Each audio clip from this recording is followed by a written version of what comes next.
Hello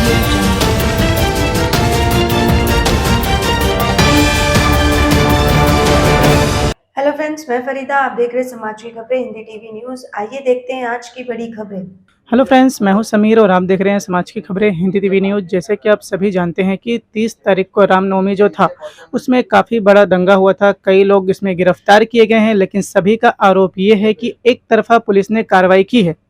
10 तारीख को Samajwadi party की तरफ से धरना था। एक तरफ जो पार्टी के जो कहना था कि एक तरफ कार्रवाई की गई है, एक ही पार्टी के लोगों को अरेस्ट किया गया है तक। और आपने देखा होगा कि मालवनी में 21 लोगों पे कार्रवाई की गई है। 3 बच्चे जो नाबालिग हैं उन पे भी कार्रवाई की गई। इसके ऊपर जैसे कि अबू आसिम आजमी जी ने कहा था कि उनके कार्यकर्ता धरना करेंगे, तो धरना करने से पहले ही पुलिस ने सबको डिटेन कर लिया। हमारे साथ यहाँ पे अजहर सिद्दीकी जी हैं जो कि कांदेवली के तालुका अध्यक्ष हैं। इनसे हम जानेंगे कि उस तरह से उस दिन क्या क्या हुआ था।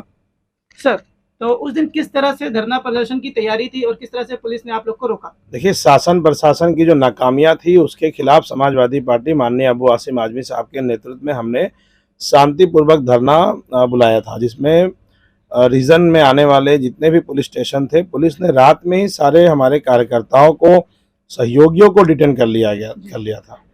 250 से 300 कार्यकर्ता रात में अपने घरों में सो रहे थे, जिनका कोई क्रिमिनल रिकॉर्ड नहीं था कि आप उनको रात में अरेस्ट करने की जरूरत थी। लेकिन कहीं ना कहीं ये शासन प्रशासन की नाकामियां है कि बाबा साहब अम्बेडकर का दिया गया संविधान के मुताबिक जो हमें पीसफुल प्रोटेस्ट करना था उसे हमें रोका गया। हमारे कार्यकर्ताओं को बंद कर लिया गया। 12-12 घंटा कार्यकर्ताओं को अपने पुलिस स्टेशन में रखा। बावजूद हमारे 100-150 कार्यकर्ता वहाँ एडिशनल सीपी के पास पहुंचे, लेकिन जब नेतृत्व होता है ना, जिला अध्यक्ष, जिला प्रभारी, मुंबई सचिव, बड़े बड़े पदाधिकारियों को भी डिटेन कर लिया गया। हम लोग जब पहुंचे तो हमें भी वहां से अरेस्ट करके समता नगर चौकी लाया गया। तो सर, आपको कुछ टॉर्चर वगैरह भी किया गया वहाँ पे? नहीं नहीं, टॉर्चर की बात नहीं है। हमारे 2 कार्यकर्ताओं पे समता नगर ने जो है ना, समता नगर पुलिस चौकी ने 151/3 के हिसाब से केस बनाया और उनको कोर्ट में प्रेजेंट किया। बाद में कोर्ट से उनको बेल मिला, सेम डे मिला। लेकिन मेरी ये सोच है कि जिस तरह से आज संविधान को कुचला जा रहा है, जो हमारी मौलिक अधिकार है, जो हमारे फंडामेंटल राइट्स है कि हम कुछ चीज सरकार तक पहुंचाना चाहते हैं, हमारा ये मांग थी कि इसके निष्पक्ष जांच होनी चाहिए।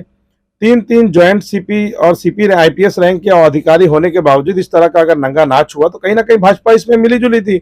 कहीं ना कहीं भाजपा के लोगों ने मालवनी में एक षड्यंत्र हो, उस रैली में उन्होंने शामिल हुए थे और रैली बड़ा शांतिपूर्वक चल रहा था। मैंने देखा मालवनी में कई जगह स्टॉल लगे हुए थे, मुस्लिम भाई जूस, फ्रूट्स, वड़ा पाव वगैरह बांट रहे थे। तो ऐसा नहीं था। ये मालवनी में भाजपा के बाहरी नेता आके उस माहौल को खराब करने का काम किया गया, क्योंकि हमारे हिंदू मुस्लिम, चाहे वो चारकोप हो चाहे मालवनी, हमें साथ में रहे। लेकिन ये सिर्फ और सिर्फ चुनाव को देखकर यहाँ पर माहौल खराब करने का काम किया गया, जिसमें शासन प्रशासन की मिली भगत थी। उसी संदर्भ में समाजवादी पार्टी ने धरना बुलाया था, जिस धरने को इन लोगों ने बोलते ना लोकतंत्र की हत्या किया और धरना प्रदर्शन होने नहीं दिया। फिर भी हम लोगों ने अपनी मांग पे हम डटे रहे कि ठीक है, आप धरना नहीं करने देंगे तो हम कमिश्नर साहब को अपना ज्ञापन देंगे, हम ज्ञापन नहीं देंगे आपको।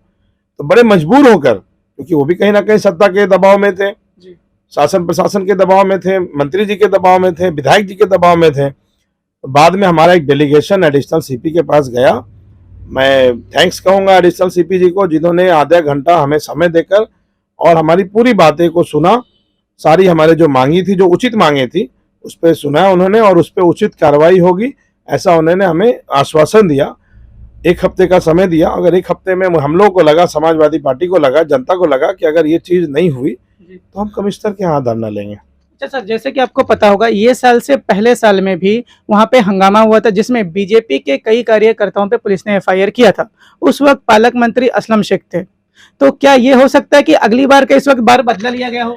नहीं, देखिए, रामनवमी का जुलूस शुरू होने से पहले हम लोग देखे थे कि वहां पर बीजेपी के बड़े बड़े नेता, जो कि मालवनी के नहीं थे, मुंबई साइड के थे, मुंबई अध्यक्ष थे, और बड़े बड़े नेता वहां पर ऐसा बजरंग दल का बैनर लेके चल रहे थे। ऐसा लग रहा था कि ये श्री रामनवमी नहीं है बल्कि भाजपा का एक बहुत बड़ा कार्यक्रम है। झंडा का कमी थी वहां पर। तो ये एक मॉब लाकर वहां पर उकसाने का लोगों का काम किया गया और दंगा हो, ताकि ये एक ऐसा, इनकी लड़ाई अल्पसंख्यक वर्सेस बहुसंख्यक चल रहा है। बीजेपी आज चाह रही है कि हिंदू मुस्लिम हो ताकि हमारे वोट का फायदा हो।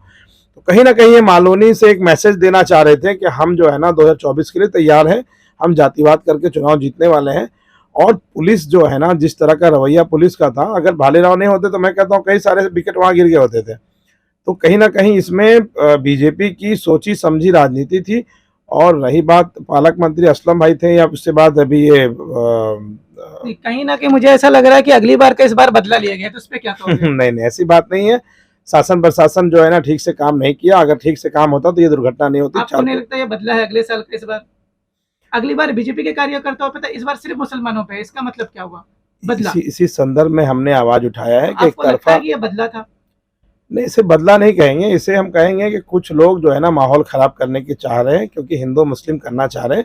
जबकि ये मालवनी हो चाहे चारकोप हो, हमेशा हिंदू मुस्लिम साथ रहे हैं। ये मुट्ठी भर लोग हैं जो माहौल खराब करना चाहते हैं, क्योंकि आगामी चुनाव 2024 में लोकसभा का है। कहीं ना कहीं उसका प्रयास है कि जातिवाद हो, ताकि भाजपा को उसका फायदा हो। अगले साल जो झगड़ा हुआ था, जिन लोगों पे एफआईआर हुआ था, दोबारा उन्हीं लोगों ने ऑर्गेनाइज किया और उन्हीं लोगों को पुलिस ने कैसे परमिशन दे दी? हमने आरटीआई परमिशन की हमने कार्रवाई ऑलरेडी हुई थी, ऑलरेडी वहां पे आरोपी थे, उन्हीं को दोबारा परमिशन दिया गया। हमने आरटीआई के माध्यम से एडिशनल सीपी साहब से मांगा है कि जितनी भी ऑर्गेनाइज हुई थी रामनवमी जुलूस का, सबका परमिशन हमें दिया जाए। 149 का नोटिस किसे किसे सौंपा गया था उनको दिया जाए। और ये जो डीजे जो बजे हैं 11 बजे, 11:30 बजे रात तक बजे हैं, उन पे कार्रवाई हो। ये सारे चीज़ों पे हमारे माननीय अबू आसिम आजमी साहब के नेतृत्व में हमने, हमारा एक डेलीगेशन जो गया था, अपनी बातों को रखा है। और मुझे पूरा उम्मीद है कि वो चीज़ हमें मिलेगा। उसके बाद हम कार्रवाई के लिए प्रेशर बनाएंगे कमिश्नर साहब के ऑफिस मुंबई में। Okay sir, thank you. Thank you.